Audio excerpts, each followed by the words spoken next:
ഗോൽഗോഥായിലെ പരമയാഗം, സിഹിയോൻ ശാലയിലെ തിരുവത്താഴം. കയ്യാഫാസിന്റെ ഭവനം. കർത്താവിനെ ഒലിവുമലയിലെ ഗെത്സെമനിയിൽ നിന്നും അറസ്റ്റ് ചെയ്ത് അവർ കൊണ്ടുപോരുന്നത് സിയോൻ കുന്നിലുള്ള കയ്യാഫാസിൻ്റെ ഭവനത്തിലേക്കാണ്. കയ്യാഫാസായിരുന്നു അന്നത്തെ പ്രധാന പുരോഹിതൻ ലേവി ഗോത്രത്തിൽ അഹറോൻ്റെ പിന്തുടർച്ചക്കാരനാണ്. വിപ്രവാസം കഴിഞ്ഞുള്ള കാലഘട്ടത്തിൽ അവൻ്റെ സ്ഥാനം വളരെയധികം ഉയരുന്നു. അവൻ വെറും മതപരമായിട്ടുള്ള നേതാവല്ല, സാമൂഹികവും രാഷ്ട്രീയവും നൈയാമികവുമായിട്ടുള്ള അധികാരങ്ങൾ അവന് ലഭിക്കുന്നു. പിന്നീട് ഹെറോദോസിൻ്റെ കാലഘട്ടത്തിലാണ് ഈ അധികാരങ്ങൾക്ക് ചെറിയ കുറവ് വരുന്നത്. റോമാക്കാരുടെ കാലഘട്ടത്തിൽ ഇവരുടെ ആജീവനാന്തമുള്ള അവകാശം നിർത്തലാക്കുകയും ഓരോ കാലഘട്ടത്തിൽ ഓരോരുത്തരെ നിയമിക്കുകയും ചെയ്യുന്നു. അങ്ങനെയാണ് അന്നാസ് AD 6 പ്രധാന പുരോഹിതനാകുന്നത്. 15 വലേരിയസ് ഗ്രാത്തൂസ് ആണ് അവനെ പുറത്താക്കുന്നത്. അതിനുശേഷം അവൻ്റെ 5 ആൺമക്കളും പുരോഹിതന്മാരാകും.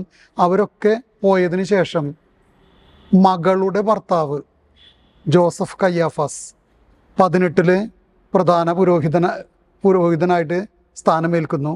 പന്തിയോസ് പീലാത്തോസിൻ്റെ കാലം മുഴുവൻ കയ്യാഫാസാണ് പ്രധാന പുരോഹിതൻ. 36-37 വിത്തല്യൂസ് ആണ് അവനെ പുറത്താക്കുന്നത്.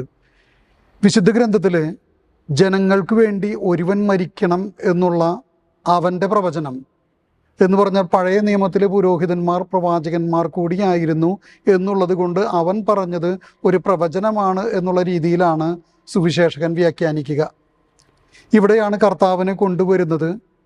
രാത്രി വിധി പ്രഖ്യാപിക്കാൻ പാടില്ല. കർത്താവിനൊരു തടവറയിലിടുന്നു. പുലർച്ചെ അവർ വിധി പ്രഖ്യാപിച്ചതിന് ശേഷം പീലാത്തോസിൻ്റെ പ്രത്തോറിയത്തിലേക്ക് കൊണ്ടുപോകുന്നു. ഈ കയ്യാഫാസിൻ്റെ വീട് ആദിമ നൂറ്റാണ്ട് മുതൽ സിയോൻ കുന്നിൽ ഈ വീടിനെ കുറിച്ച് സൂചനകളുണ്ട്. ഇന്ന് നമ്മൾ പോകുമ്പോൾ സിയോൻ കവാടത്തിൻ്റെ നേരെ ഓപ്പോസിറ്റ് വലിയ ഒരു ഇരുമ്പ് കവാടം കാണും. ഇത് അർമേനിയക്കാരുടെ സ്ഥലമാണ്. ഇതിൻ്റെ ഉള്ളിൽ കയ്യാഫാസിൻ്റെ വീട്, കർത്താവിനെ തുറങ്കിലടച്ച തടവറ, അതാണ് അവർ സൂക്ഷിക്കുന്നത്. ഇതെന്നും അടഞ്ഞു കിടക്കുക. ബൈസൻ്റെയും കാലഘട്ടത്തിലെ പള്ളി ഉണ്ടായിരുന്നു, അത് നശിപ്പിക്കപ്പെട്ടു. കുരിശുദ്ധ കാലഘട്ടത്തിലെ പള്ളി അതും നശിച്ച് ഇന്നുള്ള പള്ളി 15-ാം നൂറ്റാണ്ടിലേതാണ്. പഴയ ബൈസൻ്റെയും കാലഘട്ടത്തിലെയും കുരിശുദ്ധ കാലഘട്ടത്തിലെയും അവശിഷ്ടങ്ങൾ അവിടെയുണ്ട്.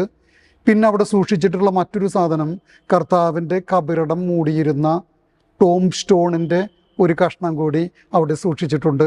വർഷത്തിലൊരിക്കൽ അവിടേക്ക് പ്രവേശനമുണ്ട്. കർത്താവിൻ്റെ ഈ തടവറ കാണാം.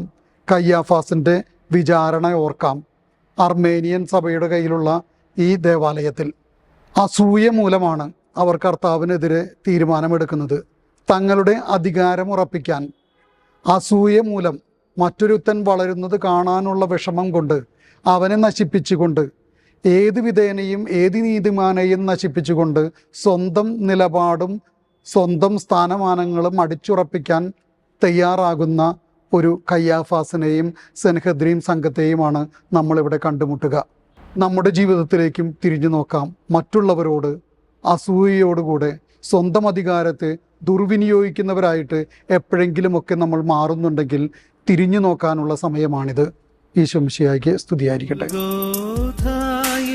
പരമയാഗം, സിഹിയോൻ ശാലയിലെ തിരുവത്താഴം.